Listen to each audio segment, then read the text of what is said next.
সুপ্রিয় দর্শক, স্বাগতম জানাচ্ছি সর্বশেষ আপডেট বাংলা সংবাদে। শুরুতেই জানিয়ে দেব সংবাদ শিরোনাম, এরপর থাকছে বিস্তারিত।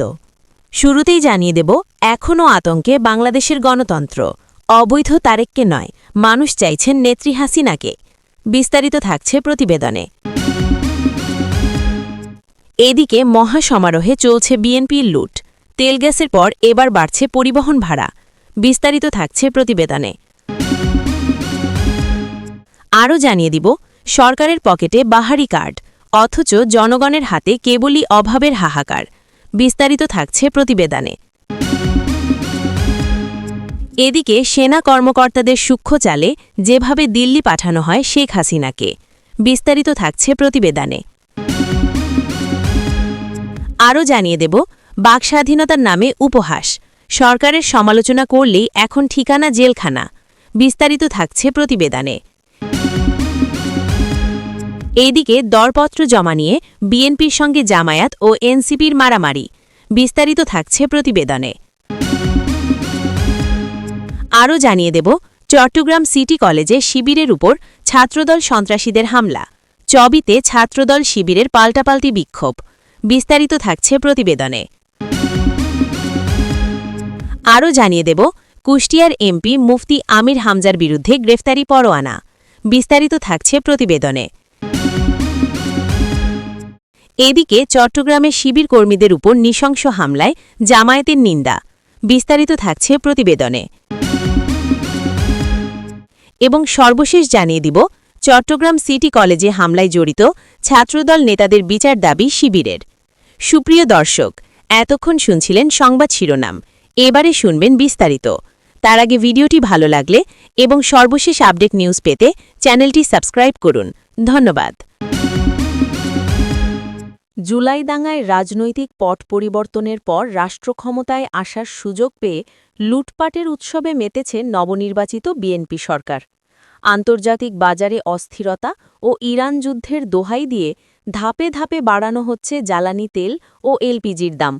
আর এই দাম বৃদ্ধির চেইন রিয়াকশনে এখন সাধারণ মানুষের পকেটে টান দিতে প্রস্তুত পরিবহন খাতের সিন্ডিকেটগুলো।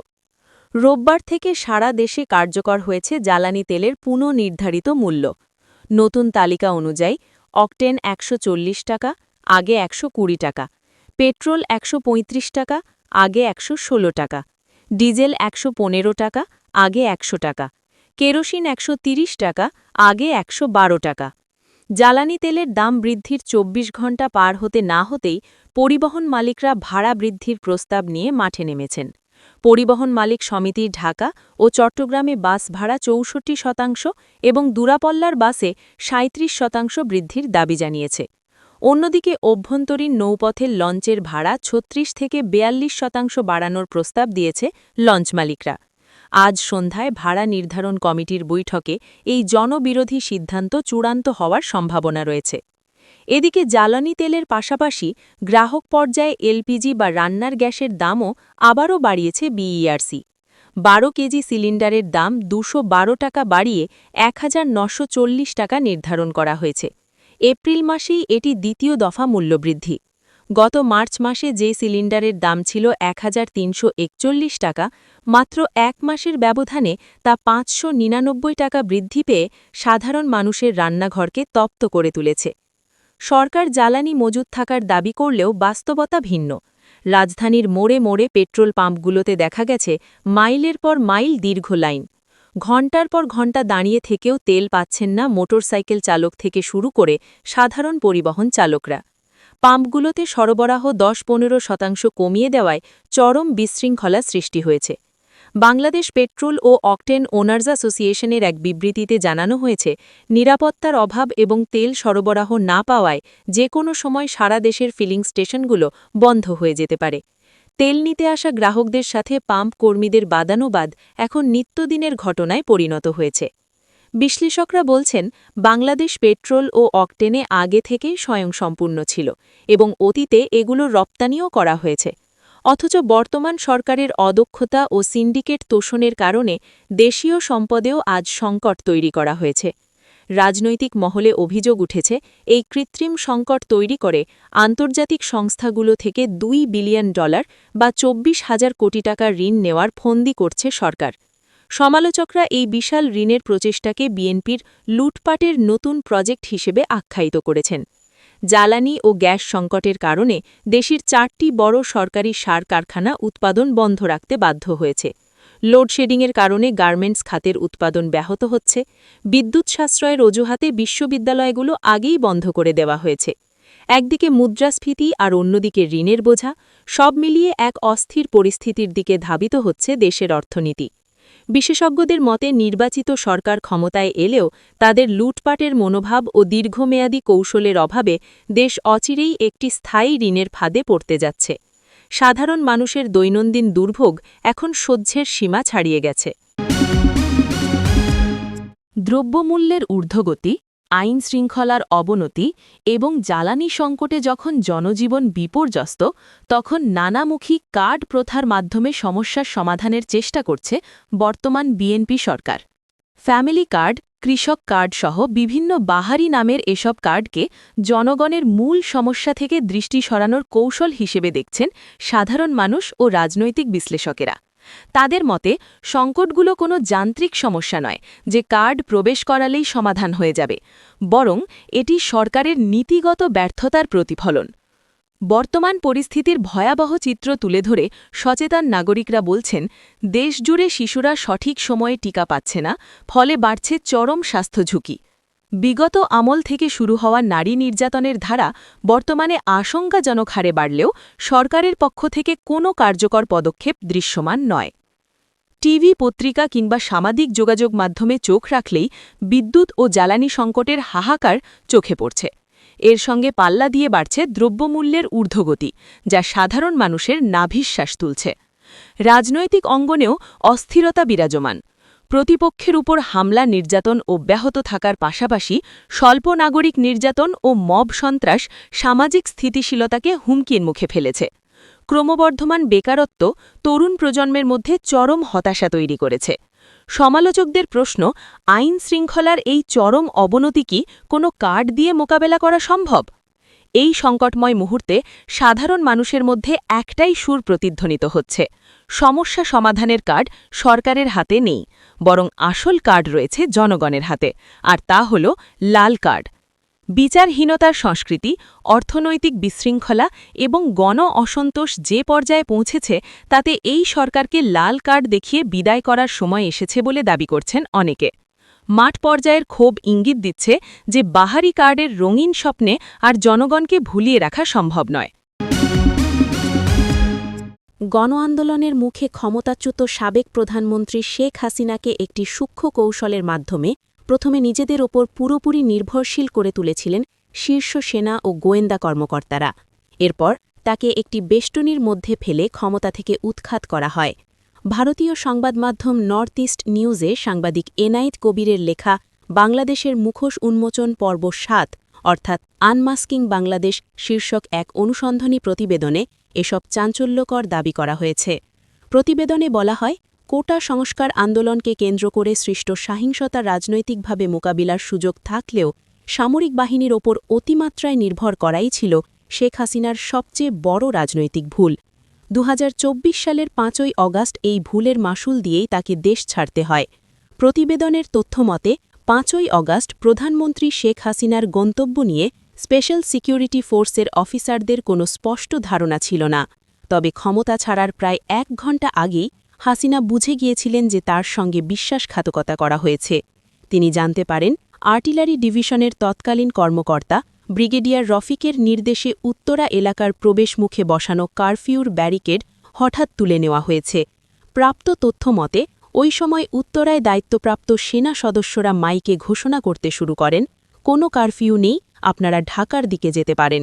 মূলত এই ব্যারিকেড সরানোর মধ্য দিয়েই ঢাকায় জনস্রোত ঢোকার পথ উন্মুক্ত হয় এবং সরকারের পতন নিশ্চিত হয়ে যায়। এরপর ঢাকা সেনানিবাস থেকে সেনাপ্রধান জেনারেল ওয়াকার-উজ-জামানের জাতির উদ্দেশ্যে ভাষণের ঘোষণা আসে, যা ছিল সরকার পরিবর্তনের একটি পরিষ্কার ইঙ্গিত। নর্থ ইস্ট নিউজের প্রতিবেদনে বলা হয়, ৫ই অগাস্ট শেখ হাসিনাকে মূলত দেশ ছাড়তে বাধ্য করা হয়। সম্প্রতি এক বার্তায় শেখ হাসিনা নিজেরও দাবি করেছেন তিনি ভেবেছিলেন নিরাপত্তার কারণে তাকে টুঙ্গিপাড়ায় নেওয়া হচ্ছে, কিন্তু কুর্মিটোলার বাসার ঘাঁটিতে পৌঁছে তিনি বুঝতে পারেন ক্ষমতা আর তার হাতে নেই। প্রতিবেদনে দাবি করা হয় ৫ই অগাস্ট সকালেই জেনারেল ওয়াকারুজ্জামান ভারতের তৎকালীন সেনাপ্রধান জেনারেল উপেন্দ্র দ্বিবেদীর সঙ্গে কথা বলেন এবং বাংলাদেশি সামরিক বিমানের ভারতীয় আকাশ সীমায় প্রবেশের অনুমতি নিয়ে রাখেন। দেশ ছাড়ার বিষয়ে শেখ হাসিনা অনিচ্ছুক থাকলেও ভারতের এক শীর্ষ জাতীয় নিরাপত্তা কর্মকর্তার সময়োচিত হস্তক্ষেপে তাকে এবং তার বোন শেখ রেহানাকে সামরিক বিমানে করে দিল্লিতে নেওয়া হয়। প্রতিবেদনে একটি চাঞ্চল্যকর দাবি করে বলা হয় ৫ই অগাস্ট গণভবনে ভিড়ের মাধ্যমে হাসিনাকে হত্যা করে দেশে একটি যুদ্ধ পরিস্থিতি তৈরির পরিকল্পনা ছিল, যাতে জাতিসংঘ শান্তিরক্ষীদের হস্তক্ষেপকে ন্যায্যতা দেওয়া যায়, কিন্তু ভারতীয় ওই কর্মকর্তার হস্তক্ষেপে সে পরিকল্পনা ভেস্তে যায়। আন্দোলন সহিংস রূপ নিলে আওয়ামী লীগের জ্যেষ্ঠ নেতারা রাজনৈতিকভাবে তার সমাধানের পক্ষে ছিলেন, কিন্তু প্রতিবেদনে দাবি করা হয় শেখ রেহানা ও সালমান এফ রহমানের মাধ্যমে সেনাপ্রধান, ডিজিএফআইএ ও এনএসআইয়ের প্রধানরা হাসিনাকে সামরিক বাহিনীর ওপর নির্ভরশীল হতে রাজি করান।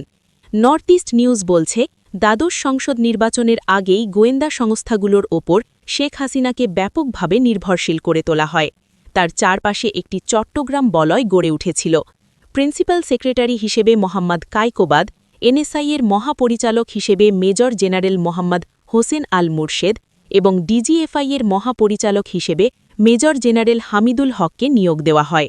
সামরিক সচিব মেজর জেনারেল কবির আহমেদ ও প্রেস সচিব নাইমুল ইসলাম খানও এই বলয়ের ঘনিষ্ঠ ছিলেন বলে প্রতিবেদনে উল্লেখ করা হয়। এছাড়া জাতিসংঘের তৎকালীন আবাসিক প্রতিনিধি গুইন লুইস এই শীর্ষ কর্মকর্তাদের সঙ্গে নিয়মিত যোগাযোগ রাখতেন। তিনি রামু সেনানিবাসকে স্থায়ী জাতিসংঘ শান্তিরক্ষা ঘাঁটিতে রূপান্তর ও রাখাইন অঞ্চলে একটি সামরিক করিডোর তৈরির বিতর্কিত প্রস্তাবও দিয়েছিলেন বলে প্রতিবেদনে দাবি করা হয়। নর্থ ইস্ট নিউজের দাবি ২০২৪ সালের ১৬ই জুলাই থেকেই ডিজিএফআই ও এনএসআই সরকারের বিপক্ষে অবস্থান নেয় এবং আন্দোলনকে সশস্ত্র সংঘাতের দিকে নিয়ে যায়। ৬ জন ছাত্রনেতাকে আটক রেখে জোরপূর্বক আন্দোলন প্রত্যাহারের বিবৃতিতে স্বাক্ষর করানোটি ছিল আত্মঘাতী। এটি সরকারের পতনে বড় ভূমিকা রাখে। তবে এই বুদ্ধি কে দিয়েছিল তা জানা যায়নি। শেখ হাসিনার আকস্মিক প্রস্থানে সরকারের অনেক কর্মকর্তা ও রাজনৈতিক নেতা বিপাকে পড়েন। রাষ্ট্রীয় নিয়ন্ত্রণ অরাজক শক্তির হাতে চলে যায়। বিচারকদের জোরপূর্বক পদত্যাগে বাধ্য করা হয়। সামরিক বাহিনীর ইচ্ছাকৃত ও বাছাই করা নিষ্ক্রিয়তা ঝুঁকি আরও বাড়িয়ে দেয়। প্রতিবেদনে বলা হয়, সরকার পতনের পর আইএসপিআর বিভিন্ন সেনানিবাসে আশ্রয় নেওয়া ৬২৭ জনের তালিকা প্রকাশ করে। তবে অনেককে সামরিক নিরাপত্তা দিয়ে দেশ ছাড়তে সহায়তা করা হলেও সাবেক আইজিপি চৌধুরী আবদুল্লাহ আল মামুনের মতো অনেককে সেনানিবাস থেকে গ্রেফতার করা হয়। অন্যদিকে আওয়ামী লীগের সাধারণ সম্পাদক ওবায়দুল কাদের যশোর সেনানিবাসের নিরাপদ আশ্রয় হয়ে ভারতে চলে যান। ডিজিএফআইয়ের সাবেক ডিশিং officer major general Akbar Hossain তাকে সহায়তা করতে দেশে ফিরে এসেছিলেন বলে প্রতিবেদনে দাবি করা হয়েছে। প্রতিবেদনের শেষাংশে বলা হয়, সরকার পরিবর্তনের অন্যতম প্রধান ফলাফল ছিল জামায়াতে ইসলামের রাজনৈতিক পুনর্বাসন। সেনাপ্রধান জেনারেল ওয়াকারুজ্জামান কিছু সেনানিবাসে নিষিদ্ধ জামায়াত নেতাদের সঙ্গে সাক্ষাৎ শুরু করেন এবং পরবর্তীতে প্রশাসন ও রাজনীতিতে তাদের প্রভাব বাড়তে থাকে।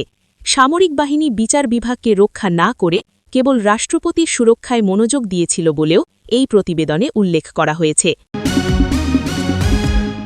দেশে বাকস্বাধীনতা এখন কেবল নামেই সীমাবদ্ধ, এমন গুরুতর অভিযোগ তুলেছেন বিশ্লেষক ও মানবাধিকার কর্মীরা।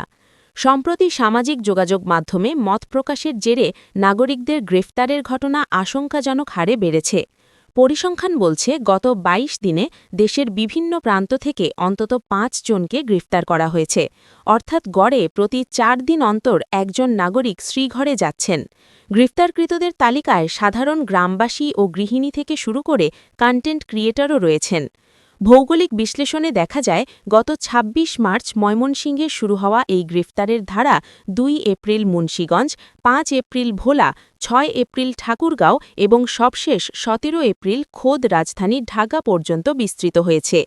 ভিন্ন ভিন্ন প্রান্তের মানুষের বিরুদ্ধে প্রায় একই ধরনের আইনি পদক্ষেপ একটি সুনির্দিষ্ট প্যাটার্ন নির্দেশ করছে। বিশেষজ্ঞরা বলছেন, উচ্চ পর্যায়ের সুনির্দিষ্ট নির্দেশনা বা বিশেষ নজরদারি ছাড়া দেশজুড়ে এমন ধারাবাহিক গ্রেফতার সম্ভব নয়। গ্রেফতারের কারণ হিসেবে ঘুরে ফিরে আসছে বিএনপির শীর্ষ নেতৃত্বকে নিয়ে সমালোচনা। ময়মনসিংহের মুক্তাগাছায় তারেক রহমানকে নিয়ে আপত্তিকর ফটোকার্ড শেয়ারের অভিযোগে আজিজুল হককে সাইবার সুরক্ষা ও সন্ত্রাস দমন আইনে গ্রেফতার করা হয়। দিনাজপুরের পার্বতীপুরে একই অভিযোগে গোলাম মুস্তাফাকে গ্রেফতার করা হলে মানবাধিকার সংস্থা আস্ক তীব্র উদ্বেগ প্রকাশ করে। তুচ্ছ কারণে সাইবার আইনে গ্রেফতারের এই সংস্কৃতি ডিজিটাল প্ল্যাটফর্মে মানুষের অবাধ মত প্রকাশের পথ রুদ্ধ করে দিচ্ছে বলে মনে করেন সাধারণ মানুষ। এই পরিস্থিতিতে হঠাৎ বাকস্বাধীনতা নিয়ে সোচ্চার লেছেন জুলাই গণঅভ্যুত্থানের অন্যতম সমন্বয়ক হাসনাত আবদুল্লাহ। সাম্প্রতিক গ্রেফতারের খবর শেয়ার করে তিনি ফেসবুকে সরব হলেও নেটিজেনরা তাঁকে ঘিরে ট্রোলের বন্যা বইয়ে দিচ্ছেন। সমালোচকরা মনে করিয়ে দিচ্ছেন যে হাসনাত আবদুল্লার নেতৃত্বেই একসময় সময় টেলিভিশনের কার্যালয়ে মব চালানো হয়েছিল এবং তিনি প্রকাশ্য জনসভায় মব জাস্টিসের পক্ষে হুঙ্কার দিয়েছিলেন। ফলে তার মুখে বাকস্বাধীনতার কথা এখন ভূতের মুখে রামনাম বা চরম উপহাসের মতো শোনাচ্ছে বলে মন্তব্য করছেন নেটিজেনরা। নারায়ণগঞ্জ সদর উপজেলায় একটি খেয়াঘাটের দরপত্র জমা দেওয়াকে কেন্দ্র করে বিএনপির সঙ্গে জামাত ও এনসিপির নেতাকর্মীদের মারামারি হয়েছে। এতে উভয় পক্ষের ৫ থেকে ৬ জন আহত হয়েছেন। আজ মঙ্গলবার ২১ এপ্রিল দুপুরে সদর উপজেলার বক্তবুলি ঘাটের ইজারার দরপত্র জমা দেওয়াকে কেন্দ্র করে এ ঘটনা ঘটে। মারামারিতে জামায়াতের অনুসারীরা দরপত্র জমা দিতে না পারলেও এনসিপির কর্মীরা জমা দিয়েছেন বলে জানা গেছে। প্রত্যক্ষদর্শীরা জানান, বক্তবুলি খেয়াঘাটের ইজারার দরপত্র জমা দেওয়ার নির্ধারিত তারিখ ছিল আজ। এই ঘাটের ইজারা নিতে বিএনপির স্থানীয় নেতাকর্মীদের পাশাপাশি জামাত ও এনসিপির অনুসারীরা আগ্রহী ছিলেন। তবে সকাল থেকেই সদর উপজেলা কেন্দ্র ঘিরে রাখেন ফতুল্লা থানা বিএনপির সভাপতি শহীদুল ইসলাম টিটুর অনুসারী ও বক্তবুলি ইউনিয়ন বিএনপির নেতাকর্মীরা। বেলা ১টার দিকে জামাত ও এনসিপির কর্মীরা দরপত্র জমা দিতে গেলে বাধা দেন বিএনপির কর্মীরা। এ সময় বক্তবুলি ইউনিয়ন এনসিপির নেতা তাওহিদ প্রতিবাদ করলে তাঁকে ও বক্তবুলি ইউনিয়ন জামায়াতের আমির আবু বকরকে মারধর করেন বিএনপির কর্মীরা। তাড়িয়ে দেওয়া হয় উপজেলা প্রাঙ্গণ থেকে। দরপত্র জমা দিতে না পেরে চলে যান জামাত অনুসারীরা। ঘটনা জানাজানি হতেই উপজেলার সামনে জড়ো হতে থাকেন এনসিপির কর্মীরা। বেলা ১:৩০টায় ফের মারামারিতে জড়ান বিএনপি ও এনসিপির কর্মীরা। মারামারির এক পর্যায়ে এনসিপির কর্মীরা বক্তবুলি ইউনিয়ন বিএনপির নেতাকর্মীদের মারধর করে তাড়িয়ে দেন। পরে পুলিশ এসে পরিস্থিতি নিয়ন্ত্রণে আনে। হামলার শিকার এনসিপি নেতা তাওহিদ বলেন, সকাল থেকে ফতুল্লা থানা বিএনপির সভাপতি টিটুর অনুসারীরা আমাদের ভেতরে ঢুকতে দিচ্ছিল না। আমরা এর প্রতিবাদ করলে তারা আমাদের মারধর করে। আমি এবং জামায়াতের আমির আবু বকর আহত হই তাদের মারধরে। আমাকে মারধর করার খবর পেলে আমাদের কর্মীরা উপজেলায় জড়ো হয়। তখন বিএনপির নেতাকর্মীরা ফের উস্কানি দিয়ে মারামারিতে জড়ায়। বক্তবুলি ইউনিয়ন জামায়াতের আমির আবু বকর বলেন, এনসিপি নেতা কাউহিদকে বাঁচাতে গিয়ে আমি মারধরের শিকার হই। আমার পরিচিত ২ ছোট ভাই মোকলেসিন ও শাহিন দরপত্র জমা দিতে আসে। মারামারি ও বিএনপির বাধার কারণে তারা দরপত্র জমা দিতে পারেনি। আবু বকর অভিযোগ করে বলেন, বক্তবুলি ইউনিয়ন বিএনপির সভাপতি নজরুল ইসলাম প্রধানের নেতৃত্বে ইউনিয়নের সাংগঠনিক সম্পাদক হালিম, ইউনিয়ন যুবদলের সেক্রেটারি আবুল খায়ের, ৩ নম্বর ওয়ার্ড যুবদলের সভাপতি মোজাম্মেল প্রধান আমাদের মারধর করেছে।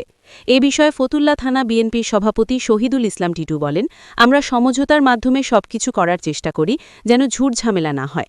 গতকাল রাত থেকেই আমি জামাত এনসিপির নেতাকর্মীদের সঙ্গে আলোচনা করে বলেছি সম্মিলিতভাবে ব্যবসা করার জন্য, কিন্তু সেটা সম্ভব হয়নি। আমি ইউএনও ও ওসির সঙ্গে কথা বলেছি। এটা একটা অনাকাঙ্ক্ষিত ঘটনা, মিলেমিশেই কাজটি করা যেত। এ বিষয়ে সদর উপজেলা নির্বাহী কর্মকর্তা এস.এম. ফয়েজ উদ্দিন বলেন, দুপুরে দরপত্র জমা দেওয়াকে কেন্দ্র করে ২ পক্ষ বিশৃঙ্খলা সৃষ্টির চেষ্টা করে। পুলিশ দ্রুত তাদের ছত্রভঙ্গ করে দিয়েছে। এখানে মারামারি বা সংঘর্ষের মতো ঘটনা ঘটেনি, সুষ্ঠুভাবেই দরপত্র নেওয়া হয়েছে। চট্টগ্রাম সিটি কলেজে ছাত্রদল ও ছাত্র শিবিরের সংঘর্ষের ঘটনার জেরে চট্টগ্রাম বিশ্ববিদ্যালয়ের শাখা ছাত্রদল ও শাখা ছাত্র শিবির পাল্টাপাল্টি বিক্ষোভ মিছিল করেছে। মঙ্গলবার ২১ এপ্রিল রাত ৯:৩০টার দিকে বিশ্ববিদ্যালয়ের ০ পয়েন্ট থেকে বিক্ষোভ মিছিল শুরু করে ছাত্রদল। মিছিলটি সোহরাওয়ার্দী মোড়, আলাওল হল হয়ে ২ নম্বর গেটে এসে বক্তব্যের মাধ্যমে শেষ হয়। অন্যদিকে রাত ১০:৩০টার বিশ্ববিদ্যালয়ের ০ পয়েন্ট থেকে বিক্ষোভ মিছিল শুরু করে ছাত্র শিবির।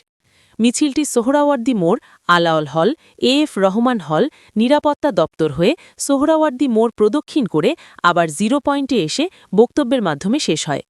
বিক্ষোভ মিছিল শেষে বক্তব্যে চট্টগ্রাম ছাত্রদলের সাধারণ সম্পাদক আবদুল্লাহ আল নোমান বলেন, চট্টগ্রাম সিটি কলেজে ছাত্রদল ও সাধারণ শিক্ষার্থীদের ওপর গুপ্ত শিবির হামলা চালিয়েছে। চট্টগ্রাম বিশ্ববিদ্যালয় সহ দেশের সব ক্যাম্পাসে গুপ্ত রাজনীতি নিষিদ্ধ করতে হবে। বাংলাদেশকে ফ্যাসিবাদ মুক্ত করতে জাতীয়তাবাদী ছাত্রদলের ১৪২ জন কর্মী জীবন দিয়েছে। আর কোনো গুপ্ত রাজনীতি করতে দেওয়া হবে না। করলে জাতীয়তাবাদী ছাত্রদল তা শক্ত হাতে প্রতিহত করবে। অন্যদিকে বিক্ষোভ মিছিল শেষে চট্টগ্রাম শাখা ছাত্র শিবির সভাপতি ও চাকসু ভিপি ইব্রাহিম হোসেন রনি বলেন, চট্টগ্রাম সিটি কলেজে ছাত্র শিবিরের ওপর হামলার প্রতিবাদে বিক্ষোভ মিছিল করলে সেটির ওপর আবারও হামলা চালানো হয়েছে। বিভিন্ন কলেজ থেকে ছাত্র নামধারী সন্ত্রাসী ও চাঁদাবাজ এনে এই হামলা করা হয়েছে। আপনারা যেভাবেই হোক ক্ষমতায় এসেছেন, দেশের মানুষ আপনাদের কাছে অনেক কিছু প্রত্যাশা করে, কিন্তু শিক্ষা প্রতিষ্ঠানে সন্ত্রাস ও চাঁদাবাজি চায় না। তিনি আরও বলেন, আপনারা হাসিনার পথ বেছে নেবেন না। বর্তমান প্রধানমন্ত্রী লন্ডন থেকে আসার সময় গুপ্ত শব্দটি আমদানি করেছেন। তিনি এই শব্দ কোথায় পেয়েছেন? যখন তাকে দেশে আসতে বলা হতো, তখন বলা হতো ওপর মহলে নির্দেশ লাগবে। সেই প্রেসক্রিপশন থেকেই এই শব্দ এসেছে। যারা জুলাই আন্দোলনে রক্ত দিয়েছে, ঘাম ঝরিয়েছে, বন্ধু হারিয়েছে, ক্লাস ছেড়ে রাজপথে নেমেছে, তাদেরকে আপনি গুপ্ত বলছেন? তাহলে গত ১৫ বছর আপনি কোথায় ছিলেন? কুষ্টিয়া ৩ আসনের সংসদ সদস্য ও জামায়াতে ইসলামীর নেতা আমির হামজার বিরুদ্ধে বিদ্যুৎ, জ্বালানি ও খনিজ সম্পদ মন্ত্রী ইকবাল হাসান মাহমুদ টুকুকে নিয়ে মানহানিকর মন্তব্য করার অভিযোগে দায়ের করা মামলায় গ্রেপ্তারি পরোয়ানা জারি করেছেন আদালত। মঙ্গলবার ২১ এপ্রিল সিরাজগঞ্জের সিনিয়র জুডিশিয়াল ম্যাজিস্ট্রেট আদালত এ পরোয়ানা জারি করেন। এর আগে গত ১৯ এপ্রিল আমির হামজাকে আদালতে হাজির হওয়ার জন্য সমন জারি করা হয়েছিল। তবে তিনি নির্ধারিত তারিখে আদালতে উপস্থিত না হওয়ায় তার বিরুদ্ধে গ্রেপ্তারি পরোয়ানা জারির আদেশ দেন বিচারক। মামলার বিষয়ে ইকবাল হাসান মাহমুদ টুকুর আইনজীবী ও জেলা আইনজীবী সমিতির সাধারণ সম্পাদক অ্যাডভোকেট হুমায়ুন কবির কর্নেল জানান, ধর্মীয় একটি স্থানে বক্তব্য দেওয়ার সময় মন্ত্রী টুকুকে নাস্তিক ও ইসলাম বিদ্বেষী হিসাবে উল্লেখ করা হয়, যা মানহানিকর বলে দাবি করা হয়েছে। এ ঘটনায় দণ্ডবিধির ২৯৬, ৫০০ ও ৫০৪ ধারায় মামলা করা হয়। তার দাবি, সমন জারির পরও আসামি আদালতে হাজির না হওয়ায় আদালত আইন অনুযায়ী গ্রেপ্তারি পরোয়ানা জারি করেছেন। তিনি আরও বলেন, আদালত সংসদ চলাকালীন একজন সংসদ সদস্যকে গ্রেপ্তারের ক্ষেত্রে স্পিকারের অনুমতির বিষয়টি উল্লেখ করেন। তবে গ্রেপ্তারি পরোয়ানা জারি হওয়ার ক্ষেত্রে কোনো আইনি বাধা নেই বলে আদালতকে অবহিত করা হলে বিচারক পরোয়ানা জারির সিদ্ধান্ত নেন। ঘটনার সূত্রপাত হয় গত ২৬ মার্চে।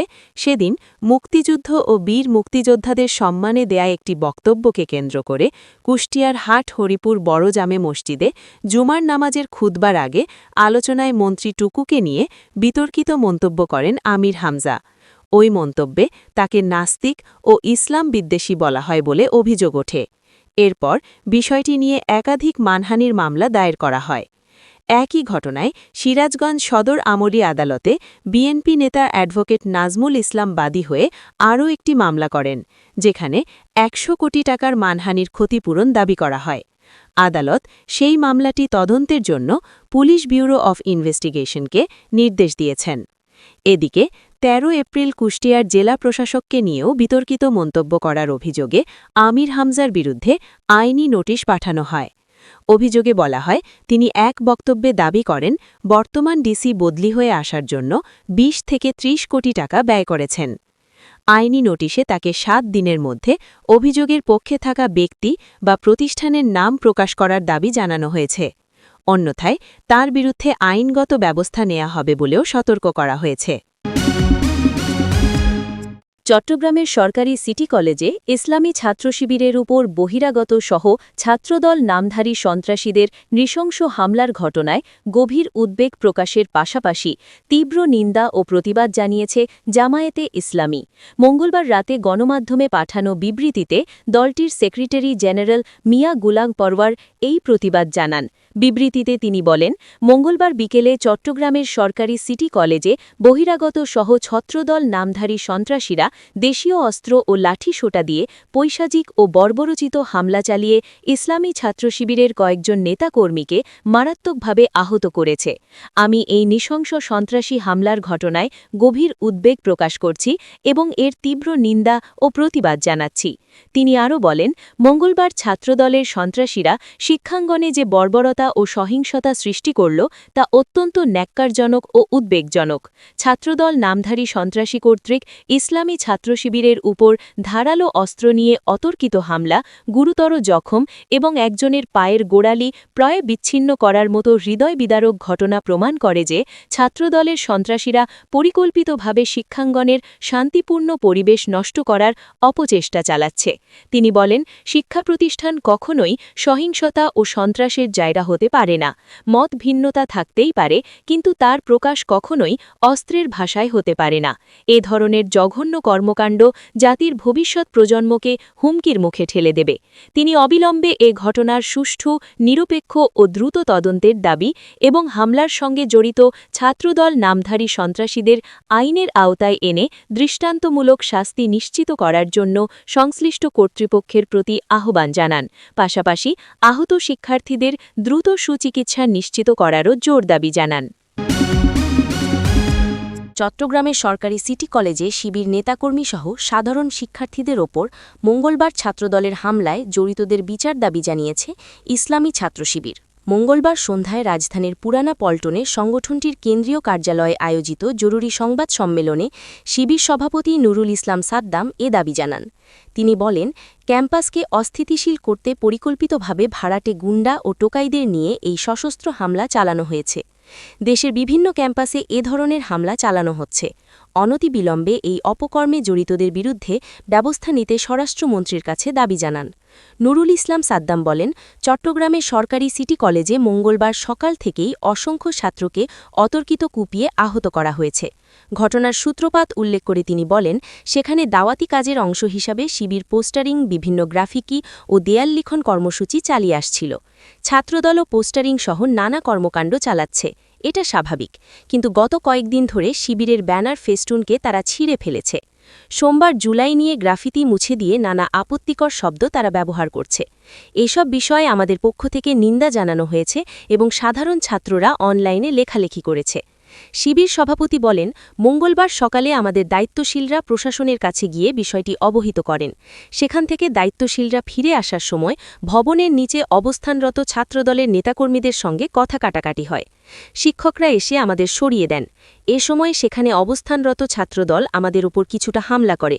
এতে কয়েকজন আহত হন। শিক্ষকদের গায়েও আঘাত লাগে। সেখান থেকে আমাদের কর্মীরা বের হয়ে যান।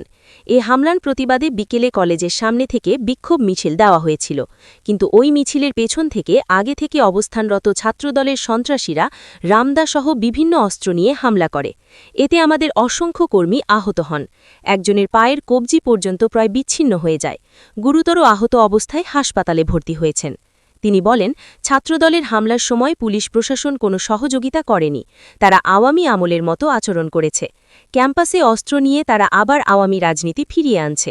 ছাত্রলীগের মতো হেলমেট পরে ও হাতে অস্ত্র নিয়ে পূর্ব পরিকল্পিতভাবে হামলা করেছে ছাত্রদল। অসংখ্য ছবিতে তার প্রমাণ আছে।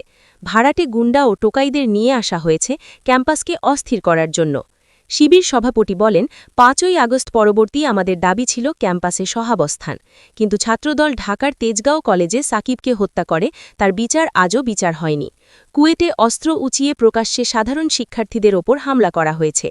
এরই ধারাবাহিকতায় বিএনপি ক্ষমতায় আসার পর অপকর্ম চালিয়ে যাচ্ছে। এ পর্যন্ত ৩১ জনকে বিএনপি নেতাকর্মীরা হত্যা করেছে, যার জন্য একজনকেও গ্রেফতার করা হয়নি। প্রায় শতাধিক ধর্ষণের ঘটনা ঘটেছে।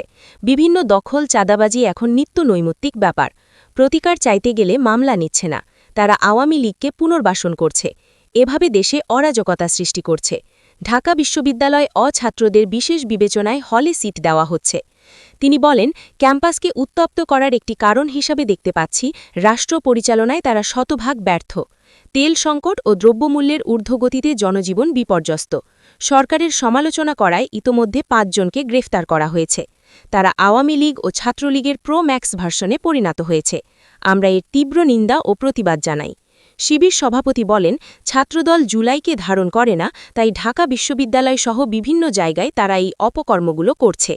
ছাত্রলীগ যারা করত তারা এখন ছাত্রদলে আছে। এই গুপ্ত বাহিনী ছাত্রদলের নাম ভাঙিয়ে নানাভাবে অপকর্তে লিপ্ত আছে। তিনি বলেন, ইলেকশন ইঞ্জিনিয়ারিংয়ের মাধ্যমে বর্তমান সরকার ক্ষমতায় আসার পর ক্যাম্পাসগুলোতে তাদের দখলদারিত্ব প্রতিষ্ঠা করার জন্য দেশের গুরুত্বপূর্ণ প্রতিষ্ঠানগুলো কোনো নোটিশ ছাড়াই বিএনপির পদধারীদের ভিসি করা হয়েছে। প্রশাসনিক পদগুলোতে দলীয়করণ করা হচ্ছে। আর্থিক প্রতিষ্ঠানগুলোকে নিয়ন্ত্রণে নিতে দলীয় লোকদের নিয়োগ দেওয়া হচ্ছে। শিবির সভাপতি বলেন, আমরা সরকারের শুভাকাঙ্ক্ষী হতে চাই। সব ভালো কাজে সহযোগিতা করবে ছাত্র শিবির, তবে কোনো অন্যায় বরদাস্ত করবে না। তিনি বলেন, ৫ই আগস্ট পরবর্তী আমরা ছাত্রদলকে সহাবস্থানের নতুন রাজনীতিতে ফেরার আহ্বান জানিয়েছিলাম, কিন্তু তারা সাড়া দেয়নি। আমাদের অন্তত ২০টা অনুষ্ঠানে দাওয়াত তাদের দিলেও আসেনি। দেশপ্রেম তাদের মধ্যে নেই। তারা দখলদারিত্ব, চাঁদাবাজিতে অভ্যস্ত। আমরা বলেছি সেই রাজনীতি চলবে না। এজন্যই হয়তো আতে ঘা লেগেছে। তারা ভরাডুবির ভয়ে ছাত্র সংসদ নির্বাচন চায় না। এই রাজনীতি থেকে ফিরে আসার আহ্বান জানাই। সাংবাদিকদের প্রশ্নের জবাবে শিবির সভাপতি বলেন, চট্টগ্রাম সিটি কলেজে জুলাইয়ের গ্রাফিটিতে কালার করে গুপ্ত শব্দ লিখেছে ছাত্রদল। এ বিষয়ে ভিডিও আছে। এ নিয়ে শিক্ষার্থীরা ট্রল করছে। তিনি বলেন, তাদের ডাবল স্ট্যান্ডার্ড নীতি সবসময় আছে। তারা নিজেরা হামলা করে আবার নিজেরাই মিছিল করছে। ঢাকার মিরপুর কলেজ, কুষ্টিয়া কথিত পীরের বাড়িসহ বিভিন্ন স্থানে এ ধরনের হামলা করে শিবিরের ওপর দায় চাপিয়েছে। ৫ই আগস্ট পরবর্তী ছাত্রদলের ৪০টির মতো কমিটি দেওয়া তালিকায় ছাত্রলীগ আছে। হেলমেট বাহিনীর সদস্য আছে। সংবাদ সম্মেলনে শিবির সেক্রেটারি জেনারেল সিবগাতুল্লাহ সহ কেন্দ্রীয় ও মহানগর নেতারা উপস্থিত ছিলেন।